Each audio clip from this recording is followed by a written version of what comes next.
कि जब तक तोड़ेंगे नहीं तब तक छोड़ेंगे नहीं। सबके मन में एक ही अरमान है कि भोजपुरी भाषा को जब तक भारतीय संविधान में शामिल कराएंगे नहीं तब तक पीछे हटेंगे। ये धरना प्रदर्शन अब जारी रहेगा, अब बहुत भयंकर रूप धरेगा और हम आशा ही नहीं विश्वास करते हैं कि एक दिन गांधी मैदान में इसी साल बहुत भयंकर प्रोग्राम। इस भाषा में जो गर्मी है, इसका जो तेवर है, वो अपने आप में काबिले तारीफ है।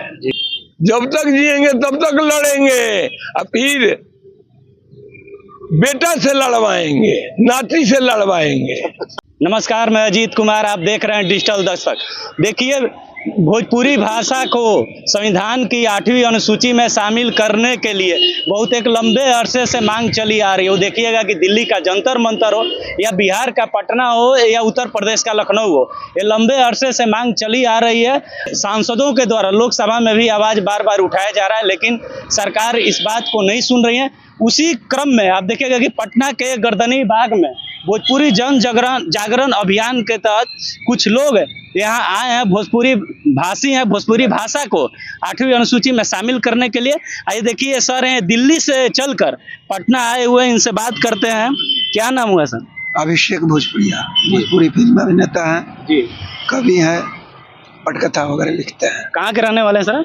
मूल रूप से तो छपरा के रहने वाले हैं जी जी। रहते कहाँ पर? दिल्ली जी। तो दिल्ली से चलकर यहाँ पटना आने का उद्देश्य क्या हुआ? चूंकि हमारी संगठन भोजपुरी जन जागरण अभियान देश स्तरीय संगठन है और आज ही के दिन देश के कई हिस्सों में हमारी संगठन धरना प्रदर्शन कर रही है, जिसमें आज राष्ट्रीय टीम जो है दिल्ली के जंतर मंतर में बैठी हुई है और बिहार इकाई जो है यहाँ पटना के गर्दनी बाग में, ये हमारे यहाँ के संयोजक हैं राजकिशोर ठाकुर जी, इनके नेतृत्व में यहाँ बैठी हुई थी।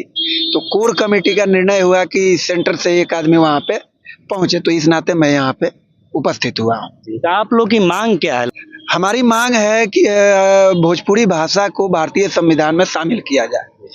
तो यहाँ हम बैठे हैं, बिहार सरकार से हमारी मांग है कि बिहार सरकार भोजपुरी भाषा को लेकर के विधानसभा में एक विधेयक पास करे। पूर्व में भी नीतीश कुमार जी के नेतृत्व में विधेयक पास हुई है और केंद्र को भेजी गई है। हमारी मांग है कि पुनः एक विधेयक पास करके और केंद्र सरकार को भेजे कि फिर से भोजपुरी भाषा को भाषाभाषी जो लोग हैं वो मांग कर रहे हैं और फिर से केंद्र सरकार को भेजे कि भोजपुरी भाषा को आप भारतीय संविधान में शामिल करें।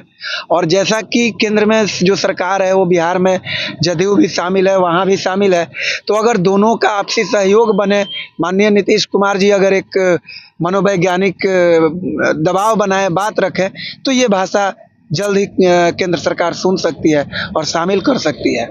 पूर्व में भी 2003 में मैथिली जब शामिल हुई थी तो उस समय भी भाजपा की ही सरकार थी, अटल जी की सरकार थी। वर्तमान में भी मोदी जी के नेतृत्व में भाजपा की सरकार चल रही है। तो ये देखा गया है कि भाजपा पार्टी जो है भाषाओं के प्रति सजग रही है। तो हमें उम्मीद है कि सरकार हमारी मांग सुनेगी, हमारी बात सुनेगी और ये वर्तमान सरकार जो केंद्र में है मोदी जी के नेतृत्व में, प्रधानमंत्री जी के नेतृत्व में, वो 25 करोड़ भोजपुरी भाषियों की बात जो है वो समझेगी और हमारी भाषा को भारतीय संविधान में शामिल करेगी। लगातार आप लोग देखें कि दिल्ली में आवाज को उठाते रहे हैं, क्या आप लोग को सरकार के द्वारा बात नहीं मानी जा रही है, नहीं सुनी जा रही है? देखिए, कुछ चीज़ें जो है ना वो इंटरनली होती हैं, कुछ अड़चने आ रही हैं, कुछ आपसी लोग भी अड़चने लगा रहे हैं, लेकिन उनसे हम लोग घबराने वाले नहीं हैं। हमारा संगठन भोजपुरी जन जागरण अभियान, जिसका नेतृत्व राष्ट्रीय अध्यक्ष डॉक्टर संतोष पटेल जी कर रहे हैं, उनके नेतृत्व में पूरे देश में हमारा संगठन धरना प्रदर्शन, पत्राचार और ये RTI, ये तमाम तरह के कार्य करते हुए लगातार प्रयासरत हैं। और हमारा एक ही उद्देश्य है कि हम बिहार के धरती से, बिहार का भाषा भोजपुरी है और इस धरती पे एक बहुत ही महान प्रेमी कह लें या हठी कह लें, योग हठी कह लें, दशरथ माझी पैदा हुए, जिन्होंने कहा था कि जब तक तोड़ेंगे नहीं तब तक छोड़ेंगे नहीं। तो हम भोजपुरी भाषी भी उसी और भोजपुरी जन जागरण अभियान के एक एक साथी, भले वो कहीं एक ही है या 100 के बराबर है, वो 1000 के बराबर है, सबके मन में एक ही अरमान है कि भोजपुरी भाषा को जब तक भारतीय संविधान में शामिल कराएंगे नहीं तब तक पीछे हटेंगे नहीं। यहाँ गर्दनी बाग में आज बैठने का उद्देश्य क्या हुआ? इस चैनल के माध्यम से बताना चाहेंगे कि भोजपुरी भाषा हमारी बहुत प्राचीन भाषा है और 25 करोड़ व्यक्ति इस भाषा को जानते हैं, बोलते हैं और देश के हर कोने में इस भाषा को बोली जाती है जी। यहाँ तक कि विदेश में भी, मॉरिशस हो, फिजी हो, यूनेस्को हो, नेपाल हो, हर देश में इस भाषा को बोली जाती है। ये भाषा बहुत ही मीठी भाषा है और हमें दुख इस बात का है कि इस भाषा को 1969 से ही डिमांड किया जा रहा है, इस भाषा को 8वीं अनुसूची में सरकार डाले, लेकिन पता नहीं क्यों नहीं डाल रही है, ये समझ से बाहर है। और दूसरा हमको तब लगा कि 2003 में मैथिली भाषा को, एक छोटा सा जिला है दरभंगा, उस भाषा को 8वीं सूची में डाला गया, लेकिन इतनी बड़ी प्रचंड रूप में ये भाषा बोलने वाली भाषा को आज तक के लोगों ने नहीं इसको 8वीं सूची में डाला। ये बड़ा ही हमारे तो से सौतेला व्यवहार कहा जाएगा। और दूसरी तरफ मैं ये कहना चाहूँगा कि इस भाषा से, भोजपुरी भाषा से आज बहुत बड़े बड़े कलाकार हो गए और बहुत बड़ी बड़ी फिल्में बन गई। ताजुब की बात है, इतनी बड़ी बड़ी फिल्में बन गई, इतने बड़े बड़े कलाकार हो गए, यहाँ तक कि जितने कलाकार भोजपुरी से निकले वो आज अरबों खरबों रुपया कमा रहे हैं। अब देखिएगा कि जो भोजपुरी के कलाकार है वो सांसद भी हैं, लोकसभा में भी बैठ रहे हैं जी। वो सांसद भी हैं, मनोज तिवारी सांसद हैं, निरहुआ हैं, रवि किशन जी हैं, ये लोग सांसद हैं। किसके बदौलत? भोजपुरी के बदौलत। बट दुख इस बात की है कि कभी भी इन लोगों ने आज तक अपने स्टेज से, अपने मंच से ये नहीं कहा कि हाँ, जिस भाषा से हम इतने बड़े उठे हैं, इस भाषा को भी सरकार 8वीं अनुसूची में डाल। बड़ा दुख लगता है। इसलिए ये धरना प्रदर्शन अब जारी रहेगा, अब बहुत भयंकर रूप धरेगा और हम आशा ही नहीं, विश्वास करते हैं कि एक दिन गांधी मैदान में इसी साल बहुत भयंकर प्रोग्राम, जिसमें सारे कलाकार को हम लोग सम्मानित करेंगे और सबको बुलाएंगे और भव्य प्रोग्राम हो। सर, आपका परिचय? मेरा नाम राजकिशोर प्रसाद ठाकुर, छपरा से हूँ। क्या नाम हुआ आपका? कृष्ण कुमार। कहाँ से आए हैं? आरा से। यहाँ आने का उद्देश्य क्या है? यहाँ आज विश्व मातृभाषा दिवस है, उस पर हम लोग अपना धरना प्रदर्शन के लिए बैठे हैं कि हमारी मातृभाषा भोजपुरी है, इसकी मान्यता सरकार दे, क्योंकि यह भाषा 30 करोड़ लोगों द्वारा बोली जा रही है, पूरा विश्व में प्रचारित है। और बता दूं कि भारत के बहुत सारे विश्वविद्यालय हैं जहां भोजपुरी की पढ़ाई हो रही है। जैसे अभी कुंवर सिंह विश्वविद्यालय आरा की बात बताता हूँ, 5th ईयर MA में 100 लड़के, 6th ईयर में 100 लड़के। तो एक बच्चों का भी रुझान भोजपुरी की तरफ बढ़ा है कि 100 बैठने के लिए जगह नहीं है यूनिवर्सिटी में, और बहुत बच्चे जा रहे हैं अध्ययन करने के लिए। नहीं, भोजपुरी सचमुच एक भाषा है, इसे हम सीखें। लेकिन अफसोस है हमको कि इतना के बावजूद भी सरकार के कान पर जूं नहीं देगा कि नहीं, इस भाषा को का होना चाहिए। भोजपुरी स्वतः अपना, भारत को कौन कहे, विदेश तक अपना पैर फैलाए, क्योंकि इस भाषा में जो गर्मी है, इसका जो तेवर है, वो अपने आप में काबिले तारीफ है। लोग समझते हैं कि भोजपुरी आ जाएगी तो हिंदी मार खाएगी। कोई नहीं मार खाएगा। किसी भाषा के आने से कोई दूसरी भाषा मार कभी नहीं खाई है, न खाएगी। सब भाषा का अपना स्वतंत्र एक अस्तित्व है।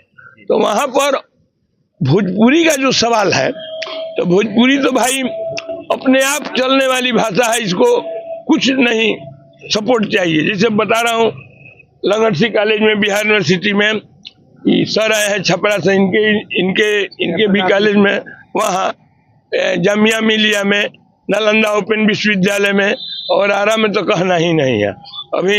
अभी जस्ट आरा के हम लोग जैसे छोटे मोटे कथाकार पर शोध कार्य भी हुआ इस यूनिवर्सिटी में, खुशी हो रही है। तो भोजपुरी बहुत आगे जा रही है अभी रहा कि हम नहीं देख रहे हैं तो मत देखें, लेकिन हमारा विश्वास है कि थोड़ा सरकार भी नजर देगी कि नहीं, भोजपुरी की जगह मिलना चाहिए, और तभी भोजपुरी की जगह मिलेगी। और हम लोग तो अपना लगे हैं एकदम कि साहित्य मजबूत हो, कथा लिखे, उपन्यास लिखे, गीत लिखे, जिस क्षेत्र में है हम लोग लगे हुए हैं एकदम कि नहीं, सरकार मान्यता दे या नहीं दे। राहुल संकीर्तन के समय से देश जब गुलाम था तब से भिखारी ठाकुर, महेंद्र मिश्र, ये सब लोग भोजपुरी को नहीं स्थापित हुए, लेकिन भिखारी ठाकुर और महेंद्र मिश्र और राहुल संकीर्तनी तो स्थापित है। ये सब भोजपुरिया ही है, लेकिन तो वर्ग जो है वो अलग चीज है। लेकिन थोड़ा सरकार से हो जाता तो भोजपुरी के लिए भी और लेखक बढ़ते, गीतकार बढ़ते कि हाँ भाई भोजपुरी के लिए भी कुछ हो रहा है। लेकिन सरकार मान्यता दे या नहीं दे उससे कोई बात नहीं, भोजपुरी स्वयं बहुत आगे बढ़ रही है, तो भोजपुरी अपना स्वयं बढ़ रही है। जी, ये आप लोग की ये जो मांग है 8वीं अनुसूची में शामिल करने के लिए, ये कब तक ही आप लोग लड़ाई लड़ेंगे, मांग करेंगे? जिएंगे तब तक, जब तक जिएंगे तब तक लड़ेंगे। और फिर बेटा से लड़वाएंगे, नाती से लड़वाएंगे, जब तक पृथ्वी रहेगी। और जब तक भोजपुरी शामिल नहीं होगा तब तक हम भोजपुरियों का ये आवाज रहेगा कि नहीं, इसको 8वीं अनुसूची में सरकार शामिल करे। नाम हुआ सर आपका? राम मियां सबिकल। कहाँ से आए सर? आरा से। आरा से आए हैं। ये बताइए, बहुत लंबे अरसे से आप लोग मांग रखते आ रहे हैं वो पूरे देश में, क्या आप लोग को लग रही है कि मांग मानी जाएगी? उम्मीद कैसे तोड़े, उम्मीद तो रख रही है। सरकार है तो हम लोग वोट देते हैं और उम्मीद तो रखेंगे कि सरकार हमारी मान्यता माने, हमारी बातों को माने जी। इसी आशा पर हम लोग लड़ाई लड़ रहे हैं, तब तक लड़ेंगे जब तक हमारी मान्यता ना मिल जाए। पूरी भाषा जो करोड़ों लोग हैं, बहुत सारे अभिनेता हैं, बहुत सारा नेता हैं, लेकिन आप लोग की मांग नहीं मानी जा रही, इसके पीछे किसको आप लोग दोषी मानते हैं?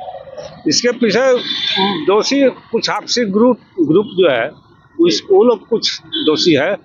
ऐसे तो इससे भी छोटी आपका डोगरी है, डोगरी की बोलने वाला संख्या लाखों में नहीं है, उनकी मान्यता मिल चुकी है। लेकिन हम लोग का भोजपुरी जो 30 करोड़ से अधिक लोग बोलने वाला है, विदेश में भी बोलने वाला है, इनकी मान्यता न मिला दुर्भाग्यपूर्ण है। सरकार को चाहिए कि इसको जल्द से जल्द इस समस्या के समाधान करे, हम लोग को लड़ाई को विराम दिलवाए मान्यता दे करके। ये लड़ाई आगे भी जारी रहेगी? एकदम जारी रहेगी, जब तक मान्यता नहीं मिलेगा हम लोग लड़ते रहेंगे। कहाँ से आए सर आप? आरा से हैं सर। आरा से आए हैं। तो ये क्या मांग लेकर आप यहाँ हैं आज गर्दनी बाग में? हम लोग अपना भोजपुरी भाषा को, जो माँ की भाषा है, हम लोग जन्म लेते हैं तो पहले भोजपुरी ही निकलती है, तो हम लोग अपनी भाषा को 8वीं संविधान की 8वीं अनुसूची में शामिल करना चाहते हैं। यही मांग लेकर आप लोग आए? जी, हम लोग यही आए। तो आप देखें, ये जितने भी लोग थे भोजपुरी भाषा को संविधान की 8वीं अनुसूची में शामिल कराने के लिए पटना के गर्दनी बाग में उपस्थित हुए हैं। ये आप सभी बात को सुने, ये बात कैसी लगी, आप अपनी प्रतिक्रिया कमेंट बॉक्स में दें। धन्यवाद।